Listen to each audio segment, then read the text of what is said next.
Je viens de suivre avec un intérêt particulier le direct de M. Stéphane Zeng, qui cherche à défendre de manière malheureusement maladroite Mme Laurence Ndong, ministre de la Communication en charge des médias, en ce qui concerne la manière dont cette dame a géré la subvention à la presse écrite libre. Stéphane, je ne vais pas faire long. Je suis journaliste, patron de presse. Tous les critères que vous avez énumérés sont vrais. Tous les critères que vous avez énumérés sont vrais. Sauf que vous ne dites pas la vérité, on comprend, parce que vous voulez défendre votre équipière. Mais en voulant la défendre, vous ne lui rendez malheureusement pas service. La subvention appartient aux éditeurs, vous devez le savoir. C'est l'argent des Gabonais et c'est de l'argent public. Quand on parle de l'argent public, on doit montrer patte blanche. On demande quelque chose de simple à Mme Laurence Ndong. Quelque chose de simple, c'est de rendre public la liste et les montants qu'elle a affectés aux uns et aux autres. Vous dites qu'elle a retenu 69 organes de presse. Qui sont-ils, ces organes de presse-là? Ce qu'on lui demande. Nous, dans les dossiers que nous avons, c'est que des gens qui ne méritent pas y figurent. Des gens qui ne méritent pas la subvention y figurent. Si c'est faux que Mme Ndong rende publique la liste des organes de presse qui ont obtenu la subvention,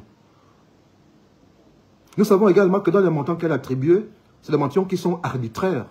Et certains journaux, je vous le dis, qui n'ont pas paru aussi bien en presse papier qu'en presse en ligne durant l'année 2024, ont eu la subvention. Puisque nous tous, nous passons dans les mêmes banques pour chercher l'argent. On sait qui avait droit, qui n'avait pas droit. Et si on ment que Mme Ndong rende publique la liste, mais elle ne peut pas le faire. Et on comprend pourquoi elle refuse de rendre publique la liste, alors qu'avant elle, d'autres ministres l'ont fait. À savoir publier la liste avec les montants. Vous voulez raconter n'importe quoi en disant que ce sont les éditeurs qui refusent qu'on rende publique la liste parce que personne ne veut savoir le montant qu'ils ont reçu. Ça ressemble à de la corruption, c'est-à-dire qu'elle a dû graisser la patte à certains qui ne veulent pas qu'on sache. Moi, j'ai donné mon montant, tout le monde le sait. Gabon Média Dame a donné son montant, tout le monde le sait. Les autres rendent public le montant et chacun prendra sa calculette et on tombera sur le montant et on saura si elle a détourné ou si elle n'a pas détourné. Mais le fait de camoufler la liste comme elle le fait en sorte que le soupçon va toujours peser sur elle. Et en venant la défendre, vous voulez plutôt la coller. Ce n'est pas vraiment, Stéphane, ce n'est pas la meilleure manière de défendre Mme Laurence Ndong. Ce n'est pas la meilleure manière de défendre Mme Laurence Ndong. La meilleure manière de défendre Mme Ndong, c'est de lui dire de rendre publique la liste. On regardera sur cette liste-là qui sont les ayants droit si réellement ils ont paru. Parce qu'on sait qui a paru, qui n'a pas paru en l'an 2024. Et on va regarder les montants. Pourquoi quelqu'un qui n'a fait que 2 numéros va avoir plus que quelqu'un qui a fait 40 numéros? Vous trouvez que c'est normal?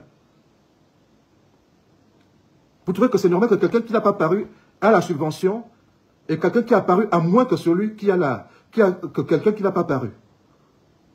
Vous pensez qu'on n'est pas tombé sur cette liste-là? Si on refuse de la publier, c'est parce qu'elle n'est pas rendue publique. Mais rassurez-vous, M. Stéphane, nous avons la liste et nous savons les montants. Nous avons la liste et nous avons les montants. Madame Ndong ne sortira pas à si bon compte en voulant se défendre comme vous le faites.